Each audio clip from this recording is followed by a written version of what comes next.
সবাইকে আমার test from home চ্যানেলে স্বাগত জানাচ্ছি। আজকে আমি একটি নাস্তা তৈরি করব খুবই অল্প সময়ে।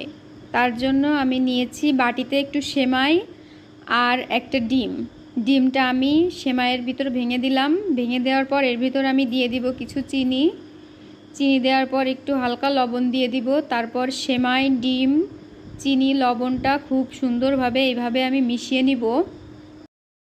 একটু বেশি সময় ধরে এভাবে মিশিয়ে নিয়ে তার ভিতর আমি দিব একটু সয়াবিন তেল। একটু বেশি সময় ধরে এভাবে মিশিয়ে নিতে হবে যাতে ভিতরের চিনিগুলো ঠিকভাবে গলে যায়।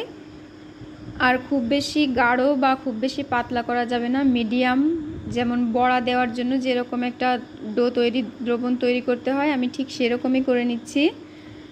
এই নাস্তাটি সকাল বিকাল যে কোনো সময় চায়ের সঙ্গে খাওয়া যায়। হুট করেই বাড়িতে কোনো অতিথি আসলে অতিথি আপ্যায়নের জন্য এই নাস্তাটি আপনারা অবশ্যই ট্রাই করতে পারেন। এরপর আমি কড়াইতে একটু তেল গরম করতে দিয়েছি। তেল গরম হওয়ার পর আমি এই মিশ্রণটা এইভাবে গোল গোল করে কড়াইয়ের তেলের ভিতর দিয়ে দিচ্ছি। খুব একটা বেশি আঁচে আমি এগুলোকে ভাজি করব না, খুব বেশি আঁচে করতে গেলে পুড়ে যাবে। এজন্য আমি হালকা আঁচে 2-3 বার উল্টে পাল্টে দিয়ে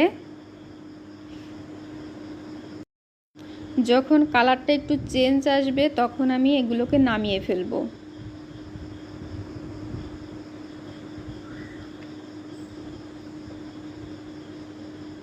এই যে এর কালারটা যখন এরকম আসবে তখনই আমি এটা নামিয়ে ফেলব। খুবই অল্প সময়ে বানিয়ে নিতে পারেন এরকম একটি রেসিপি। এটি দেখতে যেমন সুন্দর, খেতেও তেমন সুস্বাদু। আপনারা বাসায় ট্রাই করে দেখবেন, অবশ্যই আপনাদের ভালো লাগবে। ধন্যবাদ সবাইকে।